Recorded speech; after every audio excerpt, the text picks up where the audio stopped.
"You're not expected this year, Mom. Lena wants a private family dinner." Those words slipped out of David's mouth so easily, as if he were discussing the weather. For a moment, I thought I had misheard him. I stood there in the cold December air, the small box in my hands wrapped in red paper for my granddaughter, Emma. My heart didn't break. It froze. If you're watching this, please subscribe and tell me where you're listening from.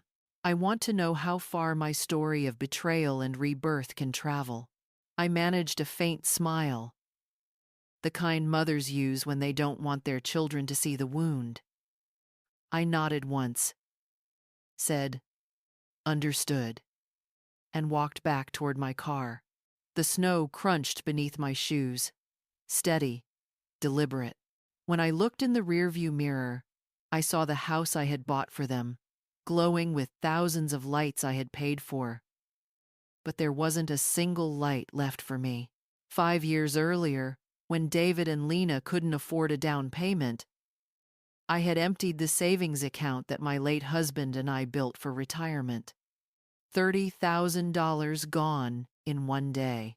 After that, I paid $800 each month for the mortgage, another $200 for groceries, and countless more for birthday gifts, repairs, and school supplies for little Emma. Every bill had my handwriting, my signature, my sacrifice. Back then, I told myself it was love. That's what mothers do, isn't it? We give until it hurts. And then we give a little more. Lena used to be polite, grateful, even. She would hug me, call me Mom, send me photos of the house decorated for Christmas. But slowly, her tone changed. My old-fashioned furniture wasn't stylish enough. My homemade cookies were too sugary. When guests came over, she introduced me as David's mom. She helped us a little when we bought the house. A little. Last year, at Thanksgiving, I overheard her whisper to her sister, "I just wish she wouldn't visit so often. She doesn't understand boundaries." Boundaries. That word stung worse than any insult.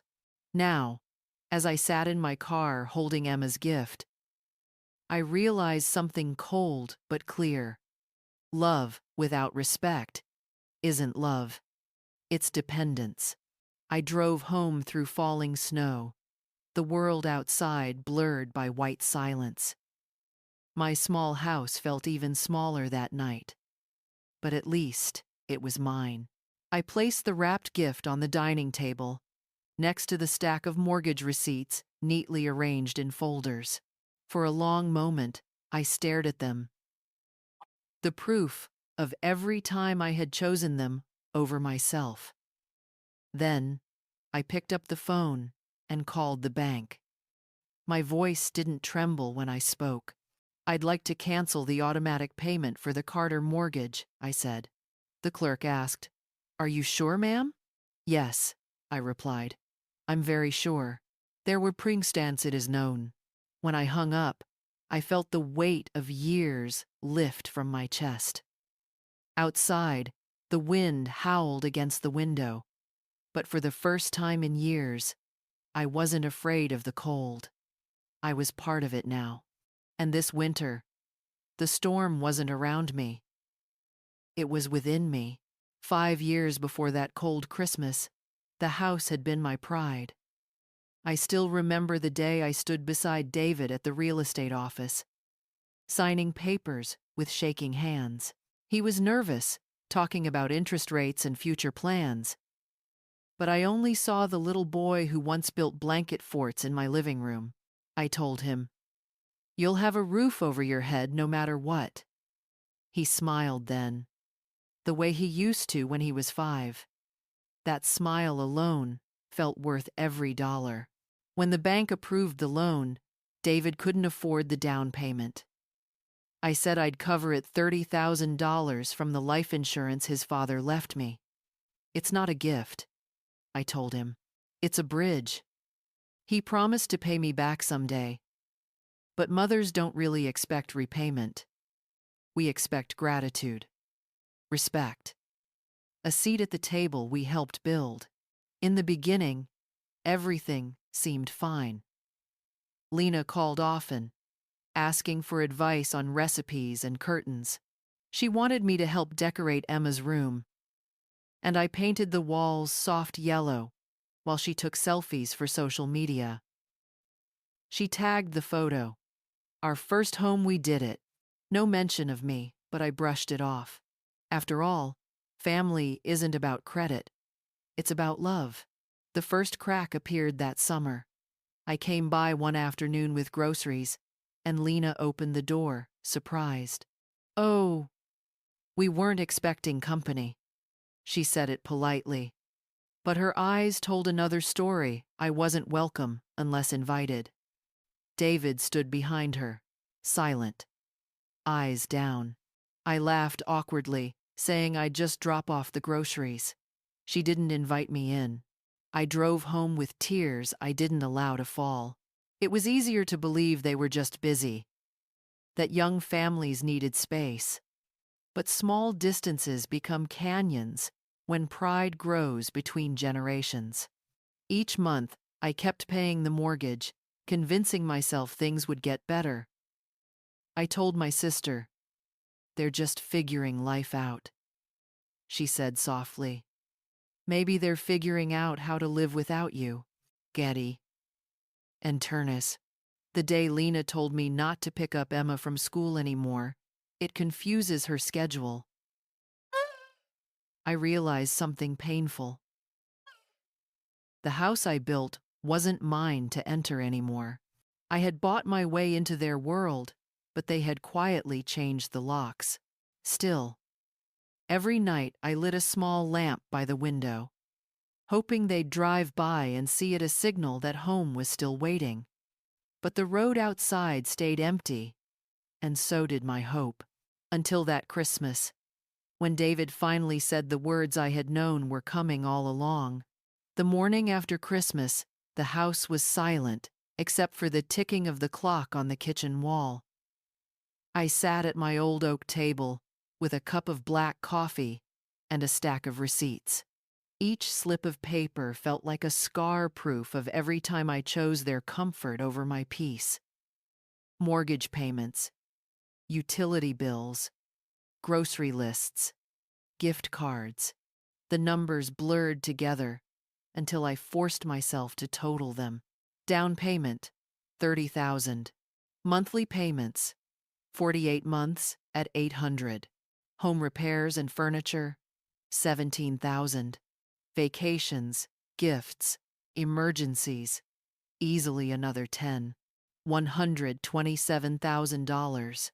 I stared at that number until it stopped being money and became something else, the measure of my foolish hope. I could have traveled, repainted my house, replaced my old car.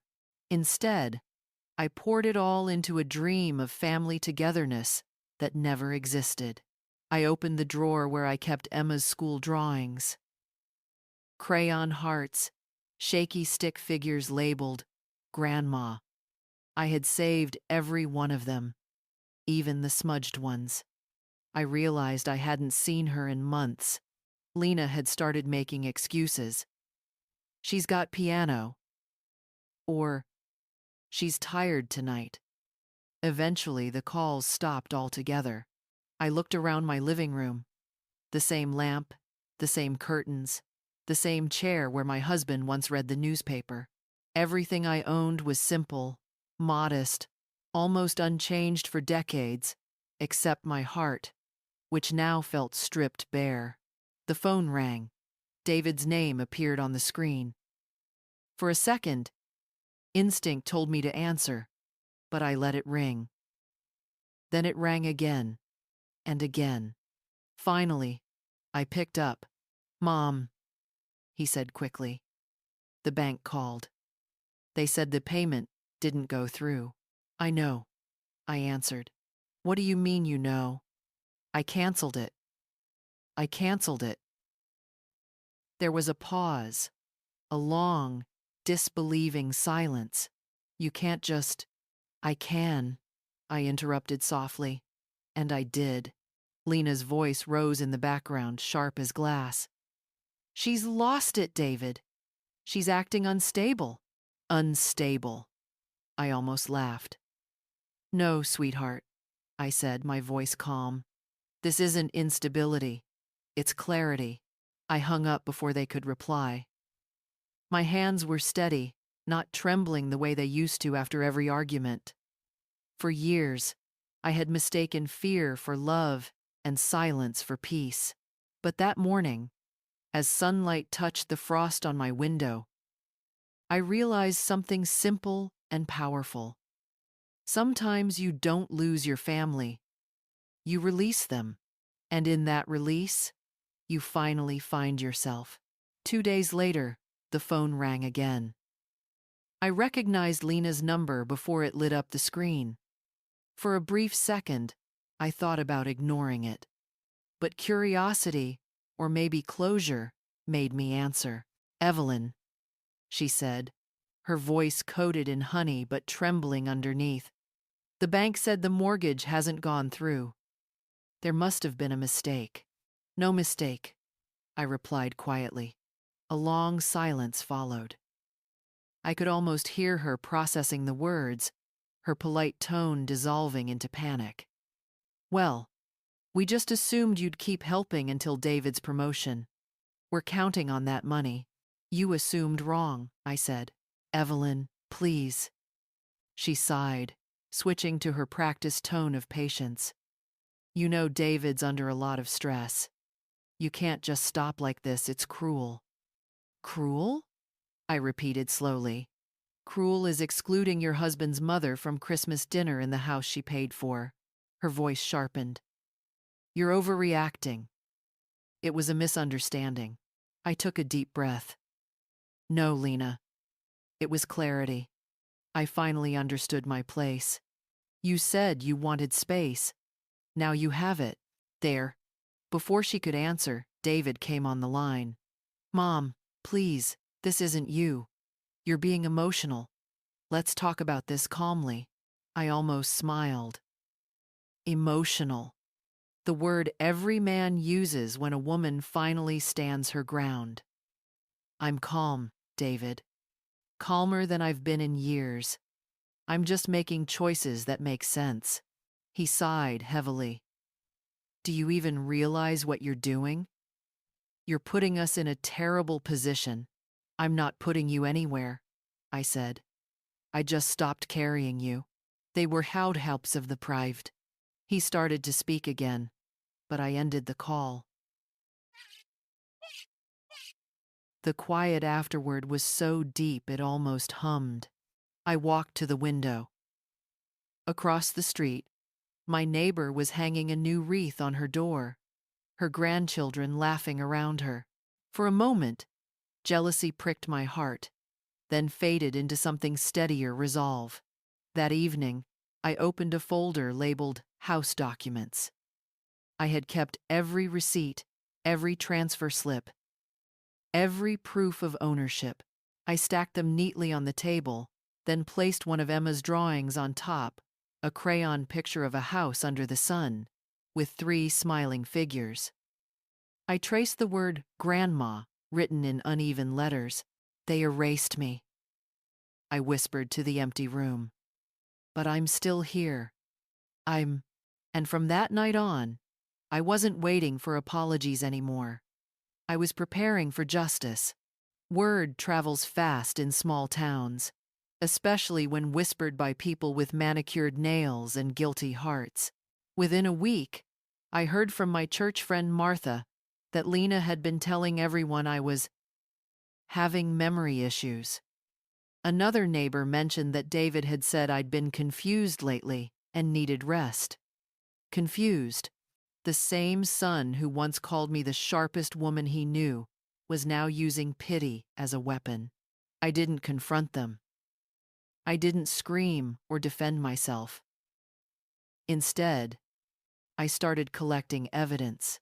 Every transfer, every receipt, every text message that began with, "Can you help us, Mom?"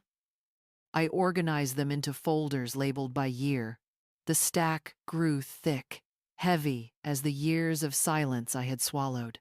One afternoon, I visited my late husband's lawyer, Mr. Weber, a kind man with a gentle voice and eyes that had seen too many family wars. He looked at the papers spread across his mahogany desk and shook his head slowly. "Mrs. Carter," he said, "this isn't generosity. It's exploitation. What they're doing now, questioning your mental health, falls under elder financial abuse." I blinked. The words felt strange but right. Abuse. I had never allowed myself to call it that. For mothers, it's always love until someone names it truth.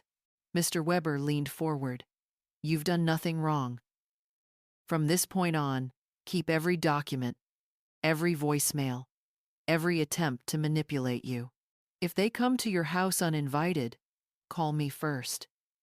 You deserve protection, not guilt." And it is Banen. On my way home, the winter sun was setting, turning the snow into pale gold. For the first time, I didn't feel small. I felt armed. That night, while making tea, I noticed my reflection in the kitchen window. The same tired eyes, the same lines around my mouth, but something inside them had changed. There was steel beneath the softness now. The next morning, I went to the bank and asked for copies of every transfer I'd made to David's account. The teller looked surprised, but complied. When she handed me the folder, I felt as if I were reclaiming pieces of myself. On my way out, I passed a bulletin board filled with flyers. One caught my eye. Support Group for Senior Independence. I took a copy. Maybe it was time to stop surviving alone. That evening, my phone rang again. Unknown number. I didn't answer. Instead, I poured myself another cup of tea and smiled at the silence. Because now I wasn't the confused one. I was the quiet storm they never saw coming. A week later, I received an unexpected call from a local reporter named Dana Roberts. Her tone was warm, respectful, but direct. "Mrs. Carter, I've been hearing rumors, actually about a woman who paid for her son's house and was later excluded from Christmas. I'd like to hear your side." For a moment, I hesitated. I'd always believed that family matters should stay private. But Lena and David had already dragged my name through the mud. Silence was no longer dignity. It was surrender. "Come by tomorrow," I said. "I'll tell you everything." When Dana arrived, I served her tea and placed the stack of documents on the table. Receipts, statements, transfers, text messages, all the pieces of my invisible labor. She listened quietly as I told the story from the beginning.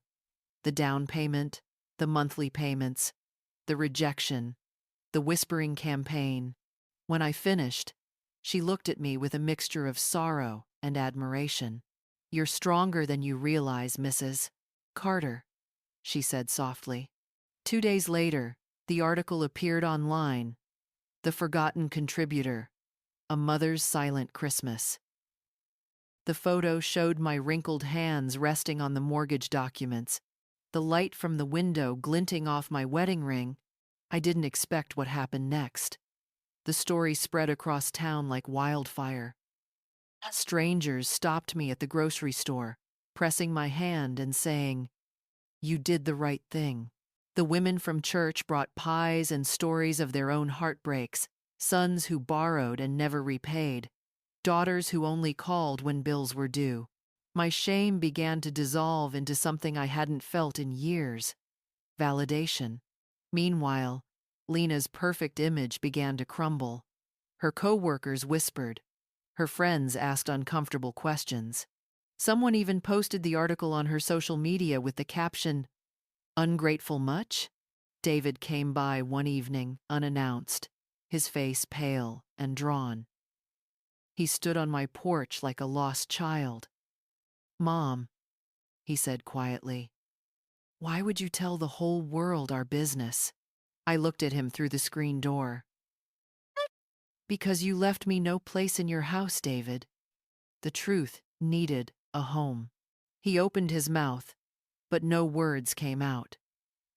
I closed the door gently. For once, it didn't feel cruel. It felt final. That night, I placed the folded newspaper on my mantel beside a framed photo of my husband. They finally know, Robert, I whispered. They finally know. Outside, the first real snow of January began to fall, soft and soundless. It didn't feel like winter anymore. It felt like a clean start. It was 1 week before the new year when I received an invitation I hadn't expected. A printed card, elegant and impersonal. Carter family Christmas dinner, formal attire. No signature, no apology. Just an address. My old address. At first, I wanted to tear it up, but something in me whispered, go. Not for revenge, but for truth. The truth deserved a stage, and they had built the perfect one. That evening, I put on the navy blue dress my husband had always loved, pinned my silver hair neatly, and slipped the thick folder of documents into my purse. Snow dusted the windshield as I drove to the house I once called home. When I arrived, the windows glowed with golden light. Laughter floated through the walls. I could see silhouettes, people raising glasses, clinking silverware, smiling for photos.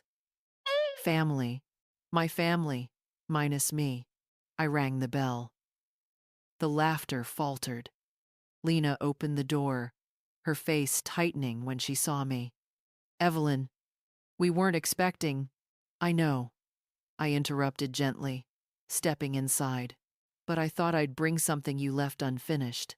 Every conversation stopped. The room went still. I reached into my bag and pulled out a neat stack of papers. These, I said calmly, are the mortgage documents. Every payment, every transfer made by me. Someone gasped. Even the Christmas music seemed to hesitate. I laid the papers on the dining table, next to the crystal centerpiece. This house, I continued, exists because I believed in my son, because I thought love meant making sure he never struggled. But love without respect is just servitude.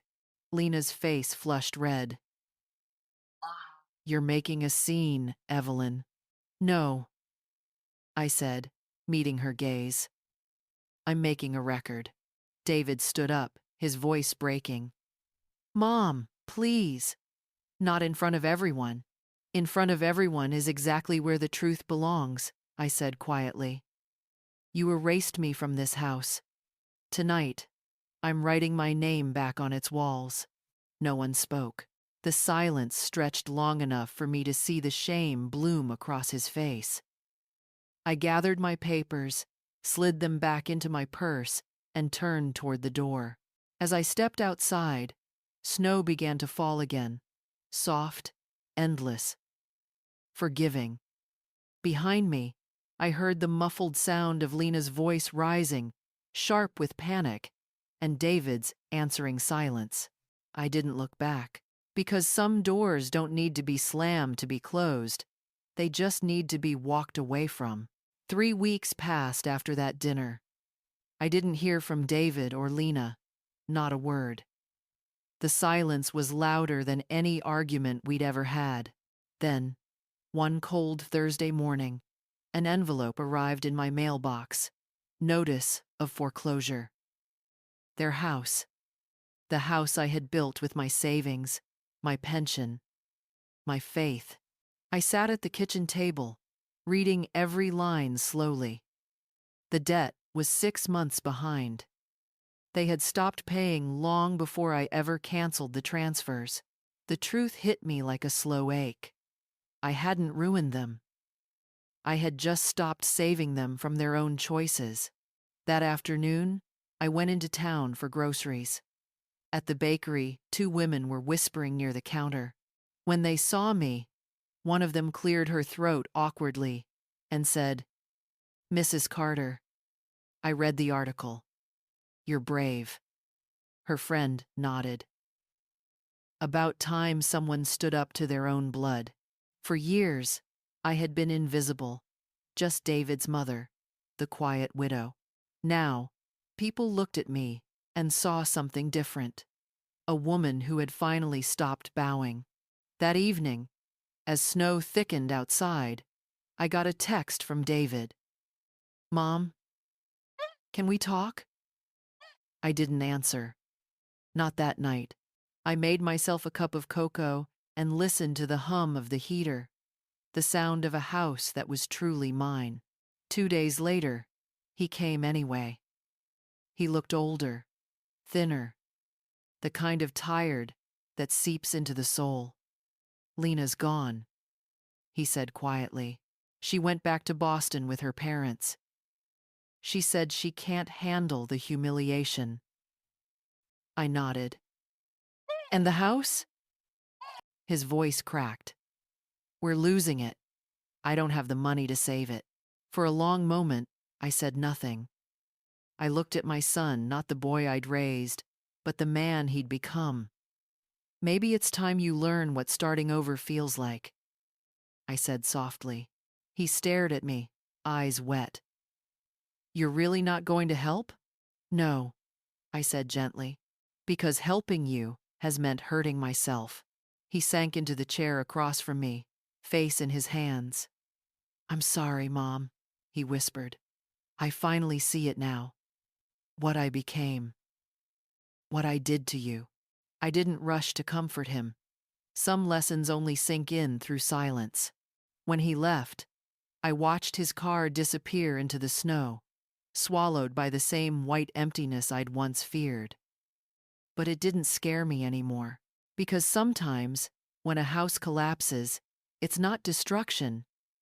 It's freedom from the walls that kept you small. It was a quiet morning in late January when the knock came at my door. I almost didn't answer. Peace had become such a rare visitor in my life that I guarded it like treasure. But when I opened the door, there was a small envelope on the step, half buried in snow. On the front, written in wobbly handwriting, were 3 words that made my breath catch. To Grandma Evelyn. Inside was a letter from my grandson, Noah. The paper smelled faintly of crayons, and there were smudges of blue ink where he'd pressed too hard. "Dear Grandma, Daddy says we're moving to a smaller house. He says it's because money got tight, but I don't care. I just want to see you again. I miss your cookies and the way you tell stories about Grandpa. I still have the boots you gave me last Christmas. I wear them when it snows so I can be strong like you. Love, Noah." By the time I finished reading, my eyes were wet. But not from sadness. His words were simple, but they reached places no apology from his father ever had. Children have a way of cutting through all the noise, of seeing truth before it's twisted by pride. I sat at the table, letter in hand, and for the first time in months, I wrote back, "Dear Noah, I'm proud of you for being brave when things change. The boots were never magic, strength comes from inside you. Tell your daddy that I'm not angry, just waiting for him to remember who he is." I mailed it the next morning. For days afterward, the house felt lighter, as if that one letter had opened a window I'd forgotten existed. A week later, David showed up again. His eyes were tired, but softer somehow. He placed a small notebook on my table. "I've been writing down every expense, every payment you ever made." I needed to see what I took. He flipped to the last page, $226,000. "I can't pay you back, Mom." "Not yet, but I'm working again." I'm trying to be the kind of man you raised. For a long moment, I just looked at him. Really looked. There was no pretense now, no defense. Only the boy I used to know, standing inside a man who had finally learned humility. You don't owe me money, I said softly. You owe me integrity. Pay me back with that. He nodded, eyes glistening. I will. And so did Hand. That night, after he left, I placed Noah's letter beside my husband's photo on the mantel. 2 generations, one who had loved me steadfastly, one who might yet learn to, and in that still golden light, I whispered a quiet promise to myself that whatever years I had left, I would live them as my own, not as someone's savior, but as a woman who finally saved herself. Spring arrived late that year.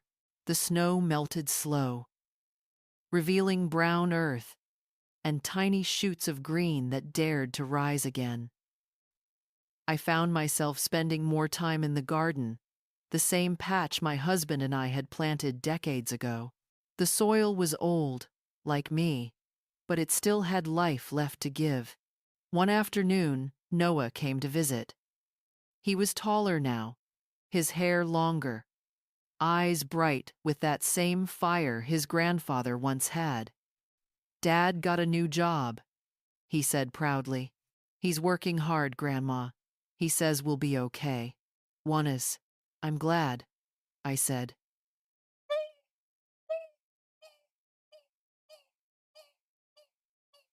He followed me to the shed, curious as ever. Inside, on the old wooden shelf, sat a small metal box. It was worn, its corners dented, the paint chipped.